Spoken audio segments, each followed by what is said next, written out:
film you dig, even though you didn't really understand it. The Big Sleep. Cannot. I give it a half hour and that just loses me. But every scene is so great. Yeah. And I just love it. But I have no. And I think even he couldn't figure out. Nobody even knows Raymond what Chandler it's was just about. like who killed the driver? Raymond. It's like, and he's like, I don't know. Like, I don't know who killed him. I have no idea what happens. But it's just like I really enjoy watching. Yeah, it's fun to watch. It's so great. But I have a slightly more metaphysical answer, which would be Taxi Driver.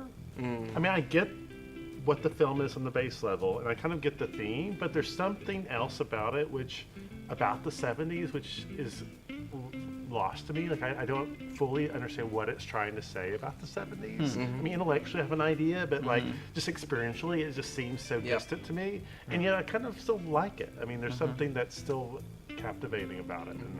I feel that way about Elephant Man, actually, which might actually be one. It's not a bad script, but on paper it's this very dry script, and David Lynch does something with it that is like, it's not quite art film, and it's not quite sort of black and white, prestige-y kind of thing.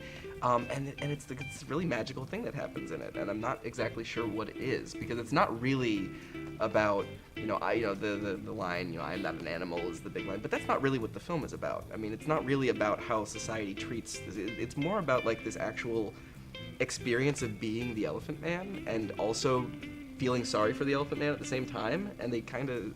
It's a very strange film. Like, I'm not sure what my space as a viewer is in this film. Like, am I sympathizing? Am I pitying? Am I like, do I understand this? Am I, is it empathy? Is it, I don't know what it is, but it's powerful. Like, I cry like every time I watch that movie, but I don't exactly know why. I mean, in parts because there's a swelling string arrangement that comes up, and it's like manipulative, right? So there's that too. Yeah. For me, it was another Lynch. It was Fire Walk with Me, which I don't know if I like it because I love Twin Peaks, Right. and that it's just some like residual goodwill that I have to the movie. Yeah, I think because it also frustrates me and drives me crazy at the same time. But I also like expect that at David Lynch. Yeah. When I go see a David Lynch movie, and so There's certain things like the last bit, Mulholland Drive, where I don't think there was a there to have gotten. Like, I don't feel like, okay, I missed, I can't quite understand it. Like, I just think, okay, this is clearly just an exercise of me not being able to understand because that's what it is. I understand Mulholland Drive, actually. I understand the first parts of it. No, I think I even got the last part, the last half hour. I think I read a theory of it that sounds like it's pretty sound, which is, I can explain it if you want. really briefly, but the whole thing is that like that's the reality, and then there was a dream that she had, and that she actually lost the Laura Herring character, and so she wants her back. And so she imagined this weird Nancy Drew thing, and that she's actually in real life, that Naomi Watts is really this failed actress. I heard that one, and I watched it again recently, and I noted, and I can't remember what it was now, but I noticed something that doesn't allow that interpretation exactly, that carries over from the first part. That like if that were actually, because I think I may have read that as well, something like that as well, which is that's the reality, and this whole thing has been like it's the aspirational, what should have happened up to now, but actually didn't.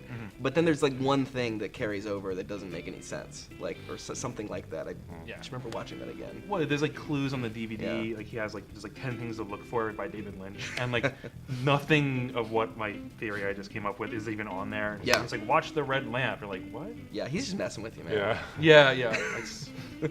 I mean, Inland Empire is another film which I don't. Oh, I loved Inland Empire, but time. I gave myself over to that one. I was just like, whatever, do whatever. That one I rejected. I can totally understand that. I jumped off on that one. Yeah.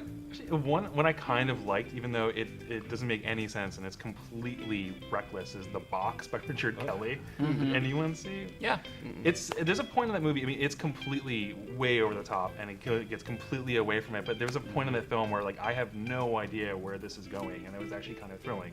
A lot of people were really frustrated by that, and completely understandably because it's not at all coherent. But there's a point where he just goes too far, and you're just like, it's actually kind of exciting to watch a film where you don't know where it's going to go. Yeah. That movie has such an intriguing opening. Yeah.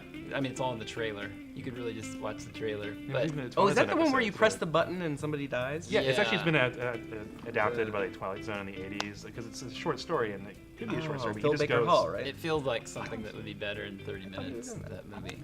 No, it's Phil Baker Hall in that? Philip Baker Hall? I think so. In the movie, the boss? Oh no, it's the guy who played Langella, Nixon. Frank Frank Langella. Langella. Yeah, Frank Langella. The guy The who played younger, Skeletor. the slightly younger, fatter Philip Baker Hall. Right?